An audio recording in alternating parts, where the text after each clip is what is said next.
What are we, really? I mean, are we just super smart animals? Are we spirits having a physical experience? It's a huge question, and one we are absolutely still wrestling with today. But it turns out this conversation is ancient. So for this explainer, we're going to travel back in time, way back, to the 3rd to 5th centuries to see how some of the very first Christian thinkers battled over this exact question. So, what did these early Christians think we were made of? Now, you might assume they had one simple, agreed-upon answer, but the reality? Oh, it was way more complex and, honestly, a whole lot more interesting. They did start from a place of common ground. There were a few massive, foundational ideas that pretty much everyone could get behind. It was like a shared starting line for the whole debate. But that shared starting line, it fractured, and it fractured fast. The second they moved past those big, basic concepts, the consensus just shattered. And what you're left with is this incredible landscape of competing traditions, all trying to answer the same fundamental question. So what was that common ground? Well, it was this idea of a divine blueprint. See, every single Christian tradition agreed that humans were unique because we are made in the image and likeness of God. This one idea right here was the bright line that separated humanity from the rest of the animal kingdom. But this is where it all starts to get complicated. I mean, agreeing we're made in God's image is one thing, but figuring out what that actually means, that's something else entirely. The what was settled, sure, but the how, the who, and the where, well, that was all up for grabs. The first big split was over the words themselves, image and likeness. For most thinkers in the Latin West, these two words were basically the same thing. But for the Alexandrian tradition in the East, no way. They saw a crucial difference. The image for them is what we're all given at creation. It's our raw potential. But the likeness, that's something we have to achieve through a life of virtue. And this wasn't just about words. It created two totally different roadmaps for the spiritual journey. Okay, so then came the next question. Whose image are we actually talking about here? Was the blueprint just the general idea of God the Creator? That's what most of the Western thinkers, and the Syrians, argued. Or was it more specific? The really influential schools in Alexandria and Cappadocia, they pushed this idea that we are made in the image of the Son, of Jesus Christ, as the perfect human template. And where in us do you even find this image? Is it purely spiritual?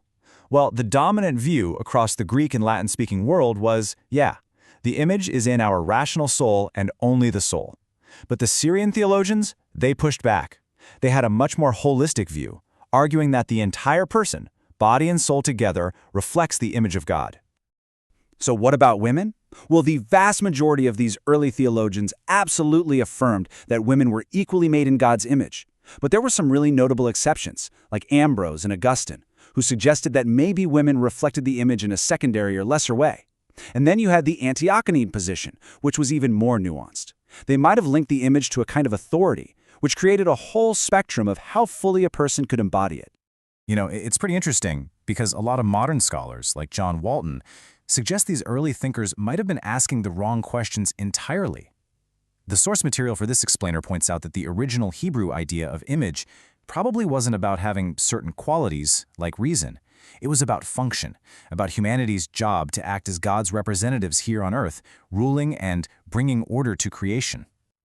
Okay, so moving beyond the image, there was broad agreement that we're a composite being, a union of body and soul. Both were seen as created good by God, and both were essential to being fully human. But, as you can probably guess by now, the details got very complicated. I mean, where does the soul even come from? Two main theories popped up. The first, creationism, was the majority view. It held that God creates a brand new, unique soul for every single person. But others, especially in North Africa, believed in something called traditionism, the idea that the soul, just like the body, is passed down from your parents. And this idea became absolutely critical for how they would later explain the inheritance of original sin. And were we created to live forever? Well, here again they split into two camps. Most believed in a kind of three-stage journey. Humanity started out immortal, then became mortal through sin, and one day will regain that immortality. But the Syrian traditions saw it totally differently. They argued humans were created mortal from the very beginning, and immortality was a gift we had to achieve, either through the tree of life or eventually the final resurrection. This brings us right to the heart of the human condition: freedom, failure, and the need for grace. Now, Everyone agreed that human nature got corrupted by the fall of Adam and Eve, and that we all need some kind of divine help for salvation.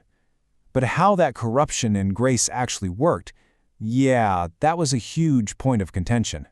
So when Adam sinned, what exactly did the rest of us inherit? This was a massive dividing line. Everyone agreed we inherit the consequences, things like death and a tendency to do wrong. But did we inherit the actual guilt? The Eastern traditions largely said no, we suffer the consequences but we aren't born guilty. But the Latin tradition, especially in North Africa, insisted the answer was yes, we are all born guilty. That single difference would echo for centuries.